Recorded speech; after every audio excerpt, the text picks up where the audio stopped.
तो hi everyone, welcome to my channel. I am Chandra and you are watching Nagwar Chandra. So आज की video में हम सारे कंफ्यूजन्स क्लियर करने वाले हैं related to your education loan for the abroad study.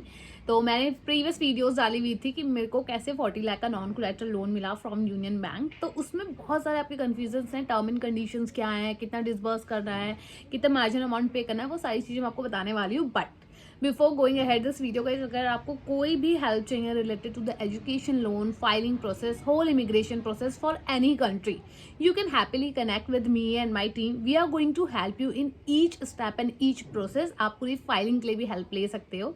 So feel free to access that link which I have given in the description box. आपको Google form में अपनी डिटेल्स फिल करनी है और मेरी टीम डायरेक्टली आपको कॉल करेगी। और जो भी आपको हेल्प चाहिए ना इमिग्रेशन प्रोसेस की, we all are here to help you. So feel free to access that link. अब आगे बढ़ते हैं। तो गाइस, सबसे पहले आपको पता है जैसे मैंने यूनियन बैंक से 40 लाख का नॉन कोलैटरल लोन लिया हुआ था, क्लियर। तो ना उसमें बहुत सारे क्वेश्चंस ये आ रहे हैं कि मैम क्या नॉन कोलैटरल लोन एक्सेप्टेबल है, कौन से बैंक से हम लोन लेंगे कि वो एक्सेप्टेबल होगा, कोलैटरल ले या नॉन कोलैटरल ले। फोर्थ क्वेश्चन इज कौन से बैंक बेस्ट होते हैं, वीजा रिफ्यूजल रेट्स तो नहीं आते हैं नॉन कोलैटरल लोन पे, कितना हमने डिसबर्स किया, एंड सो मैनी थिंग्स। आपके से बहुत सारे क्वेश्चंस हैं, तो इसमें मैं आपको सारी कुछ चीजें बताने वाली हूँ। तो फर्स्ट ऑफ ऑल गाइस देखो, यूनियन बैंक से रिलेटेड कुछ क्वेश्चन मैं पहले क्लियर कर दूं। अगर यूनियन बैंक से आप नॉन कोलैटरल 40 लाख का लोन लेना चाहते हैं, वो लिमिटेड ही कुछ लाइक यूनिवर्सिटी के लिए मिलते हैं, कंट्रीज तो सारी ही होती है। अब वो आपको कैसे पता चलेगा कि यार कौन सी यूनिवर्सिटी और कौन सी कंट्री में लोन मिल सकता है। आपको मास्टर्स के लिए ये उन्होंने एक प्रीमियम बोल सकते हैं, प्रीमियम लिस्ट रखी हुई है यूनिवर्सिटीज की। लिंक मैंने डिस्क्रिप्शन में दिया है, आप वहां से जाके एक्सेस कर लीजिएगा। आपको पता चल जाएगा कौन से यूनिवर्सिटी और कंट्री के लिए यूनियन बैंक आपको इजीली 40 लाख का नॉन कोलैटरल लोन दे देगा।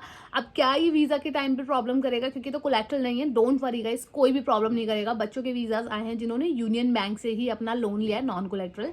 नॉन कोलैटरल में गाइस यहाँ पे आपका जो ROI पड़ने वाला रेट ऑफ इंटरेस्ट, वो आपका पड़ेगा अराउंड 9.85।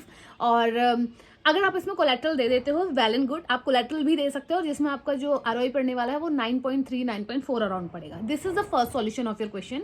कौन सी यूनिवर्सिटीज एंड ऑल ये देख सकते हो, नॉन कोलैटरल कोलैटरल दोनों ही एक्सेप्टेबल है। And now the next question is कि हमें कौन से बैंक से लोन लेना चाहिए। हमारे पास बहुत सारे देखो गवर्नमेंट बैंक हैं, हमारे पास प्राइवेट बैंक्स भी होते हैं, और हमारे पास ऐसे कुछ वेंडर्स भी होते हैं अवांसे वगैरह, जो ये आपको लोन प्रोवाइड करते हैं। But in terms of visa success rate and university किसको एक्सेप्ट करती है, तो सबसे पहले ये देखते हैं कि कहाँ से लोन लेना है। तो लोन लेने के लिए हमेशा प्रेफर करो आप नेशनलाइज बैंक। इंडिया के जितने भी नेशनलाइज बैंक है, अगर आप वहां से लोन ले रहे हो, भले ही वो कोलैटरल हो या नॉन कोलैटरल लोन हो, आपको कोई इशू नहीं आएगा वीजा के टाइम पे और आपकी यूनिवर्सिटी के टाइम पे। बट अगर आप किसी थर्ड पार्टी से लोन ले रहे हो और उसमें वीजा के चांसेस 50-50 होते हैं, ठीक है, आपको शॉर्ट चाहिए कि यार जो मेरा लोन है ना उससे ही सारा काम होना है, तो इसमें प्रॉब्लम ना हो, तो आप सीधे जाओ नेशनलाइज बैंक में। अब आप मुझसे पूछोगे कि मैम नेशनलाइज बैंक कौन से होते हैं, तो मैं आपको बता देती हूँ, मेरे पास है नेशनलाइज बैंक की लिस्ट कि इंडिया में ऐसे कौन से नेशनलाइज बैंक हैं जहां से आप अपना लोन ले सकते हो विदाउट हैविंग एनी ट्रबल, और जो कि आपको वीजा के टाइम पे भी प्रॉब्लम नहीं क्रिएट करेगा और यूनिवर्सिटी के टाइम पे भी बिल्कुल भी प्रॉब्लम क्रिएट नहीं करेगा। तो वैसे तो आपको गूगल में भी ये लिस्ट मिल जाएगी, बट मैं आपको आपकी इन्फॉर्मेशन के लिए यहीं पे बता देती हूँ, ठीक है। ये सारी जेन्युइन एंड गवर्नमेंट ही है। तो हमारे पास गाइस 12 ऐसे नेशनलाइज बैंक हैं जहां से आप अपना लोन ले सकते हो for Australia, for any abroad study. तो यहाँ पे सबसे पहले आता है हमारे पास PNB, Punjab national bank, and next is our bank of Baroda BOB। इसके बाद आप बैंक ऑफ इंडिया BOI, यहाँ से भी लोन ले सकते हो। Central bank of India, Canara bank and union bank of India, जहाँ से मेरा लोन चल रहा है। इसके बाद आपके पास और ऑप्शंस हैं, इंडियन ओवरसीज बैंक जिसे IOB भी बोलते हैं, पंजाब एंड सिंध बैंक। तो Punjab and Sindh bank I guess थोड़े से ये मतलब टाई अप हो गए हैं, कुछ समथिंग ऐसा है, तो आप देख लेना। अगर आपका पंजाब में है टाई अप तो पंजाब में जा सकते हो। सिंध बैंक है तो दोनों में चल जाएगा, आप किसी में भी जा सकते हो। मतलब पंजाब की अगर आपके पास अकाउंट है तो आप सिंध बैंक से भी अपना लोन ले सकते हो, आपको बात करनी पड़ेगी। इसके बाद हमारे पास आता है इंडियन बैंक, ये भी आपका नेशनलाइज बैंक है, UCO bank, bank of Maharashtra and state bank of India. तो गाइस जैसे 12 हमारे पास नेशनलाइज बैंक्स हैं, जिसमें से अगर आप लोन लेते हो आपको लोन प्रोसेस में कोई इशू नहीं आएगा। आप कोलैटरल भी ले सकते हो, नॉन कोलैटरल भी ले सकते हो। अब इसमें एक चीज आती है, जैसे हमारे पास और बैंक है, जैसे लोग लेते हैं IDFC से ले लेते हैं, HDFC से ले लेते हैं, और ऐसी ICICI से ले लेते हैं, एक्सिस से ले लेते हैं। ये क्या होती है, हमारी ये हमारी नेशनलाइज में से नेशनल बैंक्स नहीं होती, it comes under bit like private something kind of. तो ये पब्लिक प्राइवेट ऐसे कुछ मिक्स बैंक होते हैं, आप यहाँ से ले सकते हो, बट हमेशा फर्स्ट प्रायोरिटी यही रखना कि आप अपने नेशनलाइज बैंक से ही लोन लो, जिसके चांसेस काफ़ी ज़्यादा हाई रहते हैं, प्रॉब्लम्स नहीं आती, वेरिफिकेशन में भी अच्छे से वेरीफाई हो जाता है। क्योंकि कभी भी आप लोन लेते हो ना, ये नेशनलाइज बैंक क्या करेंगे, ये आपके अकाउंट में डिसबर्स नहीं करते हैं। जी याद रखना, आप क्वेश्चन पूछे थे मैम क्या अमाउंट हमारा बैंक में डिसबर्स होगा, नहीं होगा। ये अमाउंट जो होगा ना डायरेक्टली आपकी यूनिवर्सिटी में पे होगा, तो उसका प्रॉब्लम नहीं है। मैंने जो फीस पे की फर्स्ट डिसबर्समेंट किया था, बैंक से डायरेक्टली यूनिवर्सिटी में अमाउंट गया है, तो उसमें थर्ड पार्टी मीन्स आपके अकाउंट में कुछ भी नहीं आएगा। ये बैंक की पॉलिसीज होती है जो कि जेन्युइन होती है। गवर्नमेंट बैंक कभी भी डिसबर्स आपके अकाउंट में नहीं करेगा एजुकेशन लोन, ये आपको पता होना चाहिए। एंड गाइस अभी वीडियो को आप पूरा देखो, अभी और भी इन्फॉर्मेटिव चीजें मैं बता रही हूँ। मुझे पता है वीडियो थोड़ा लेंथी हो गया, बट इन्फॉर्मेटिव है फॉर यू। तो ये चीज है।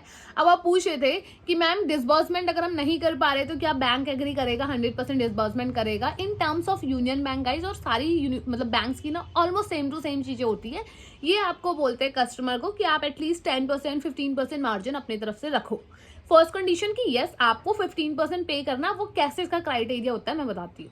जैसे मेरी जो ट्यूशन फीस है टोटल 36-37 है, आप सैंक्शन कितना भी करा सकते हो, ठीक है। यूनियन बैंक की तो ऐसे पॉलिसी थी प्रीमियम वाली कि 40 लाख का नॉन कोलैटरल सैंक्शन हो जाएगा। अब भले आपकी फीस 40 हो, 38 हो, 30 हो, कोई प्रॉब्लम नहीं है। सैंक्शन आप कितना भी करा सकते हो बैंक से, जितना आपका मतलब आपको लगता है।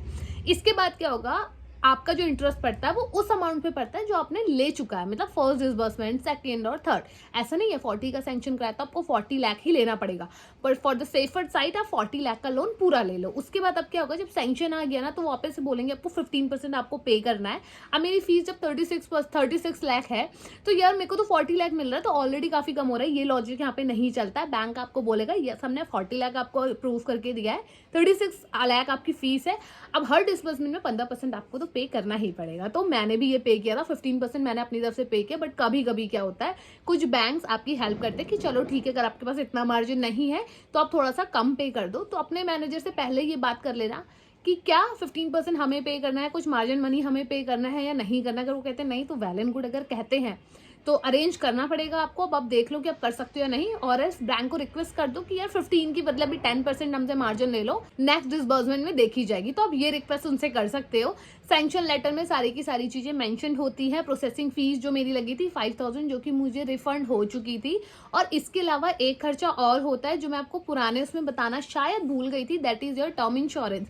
टर्म इंश्योरेंस का सीधा सीधा मीन्स ये होता है, आपने 40 लाख का लोन सैंक्शन कराया, आपने आधा मतलब थोड़ा बहुत 10, 15, 20 लाख ले भी लिया, कल के दिन अगर आपको कुछ हो जाता है तो वो मनी कौन पे करेगा, डेफिनेटली आपके को एप्लीकेंट करेंगे, आपके पापा या मम्मा।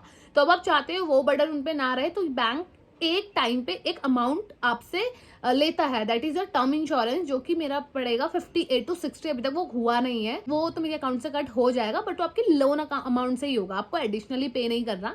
तो क्या था, ये अमाउंट जब आप पे कर लोगे तो भगवान न करे कल के दिन कभी कुछ हमें हो गया तो हमारी फैमिली पे बर्डन नहीं आएगा। इसलिए टर्म इंश्योरेंस इज मैंडेटरी। और अगर आप लोन ले रहे हो, इतना सारा कुछ कर रहे हो, तो टर्म इंश्योरेंस ले लो। वो ऑलमोस्ट ना इंपॉर्टेंट ही होता है, और बैंक आपको बोलेगा लेने को। ये पड़ेगा आपको 58 to 60,000, 61-65,000 पड़ेगा, वो बैंक पे कर देगा, आपके अमाउंट लोन से ही कट कर देगा।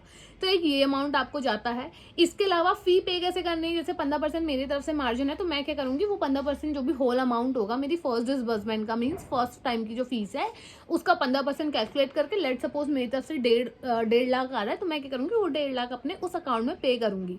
मतलब जिससे आपने लोन लिया है वहां पे आपका एक अकाउंट भी खोला जाएगा, जो कि आपका जॉइंट अकाउंट होगा, आपके और आपके पापा या आपके मम्मा का, जिसने भी आपको को एप्लीकेंट एज अ परमिशन दी है। तो उससे क्या होगा ना, तो कल के दिन क्या होगा ना, अगर आप उस अकाउंट को एक्सेस नहीं कर पा रहे तो आपके मॉम डैड जो भी आपके को एप्लीकेंट है वो उसको एक्सेस कर सकते हैं। वो अमाउंट आपको उस अकाउंट में डालना है, देन बैंक क्या करेगा, लोन अमाउंट से मनी कट करेगा, आपका अमाउंट प्लस करके टोटली यूनिवर्सिटी में पे कर देगा। तो ये होती है लोन पेमेंट की प्रोसेस। अभी कब कब पे होती है गाइस, जब जब आप डिमांड करोगे बैंक को, तब तक आपको रिक्वेस्ट करनी पड़ेगी, वो डायरेक्टली यूनिवर्सिटी में पे कर देंगे, और बैंक आपको एक दे देगा टीडी कॉपी या स्विफ्ट कॉपी भी आप बोल सकते हो। वो एक पेमेंट रिसीट होती है जिसमें सारी इन्फॉर्मेशन होती है, कब किसको पे किया, किस बंदे का था और कितना इंटरेस्ट लगा, और उसमें ये भी मेंशन होता है कि क्या डॉलर या यूएसडी रेट चल रहा था, क्योंकि यूएसडी में मेरी पेमेंट हुई थी। तो गाइस आई होप कि अब आपको पता चल गया होगा।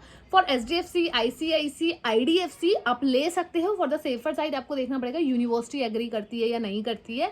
और लोन, एजुकेशन लोन कभी भी आपके अकाउंट में नहीं आता. बहुत रेयर चांसेस होते हैं कि वो आपके लोन उसमें रख देते हैं. और एक चीज़ और थी, क्या 40 लाख का हमारा लोन है जिसमें 35 हमारी फीस है, तो क्या हम 5 लाख जो है उसको as a living expense use कर सकते हैं. तो वो आपको अपने बैंक से पहले ही बात करनी पड़ेगी. अगर वो एग्री है देन आप उसको लिविंग एक्सपेंस की तरह यूज़ कर सकते हो. तो गाइज मैंने ओवरऑल आपके सारे क्वेश्चंस का आंसर इस वीडियो में दे दिया है. अगर वीडियो आपको इन्फॉर्मेटिव लगी हो तो don't forget to like and subscribe. And again guys one more thing, if you need any help related to the visa processing, university selection, agent selection, आपका एजुकेशन लोन में प्रॉब्लम आ रहा है, whole immigration process में आपको नई सिरे से अपनी फाइल प्रोसेस करनी, you can happily connect with me and my team. We are going to help you with getting touch with an right agent, ताकि जो आपका प्रोसेस है वो काफी स्मूथली और अच्छे से हो जाए. So that's all about today's video guys. अगर वीडियो पसंद आए तो don't forget to like and subscribe this channel. Bye bye, take care, see you in my next video.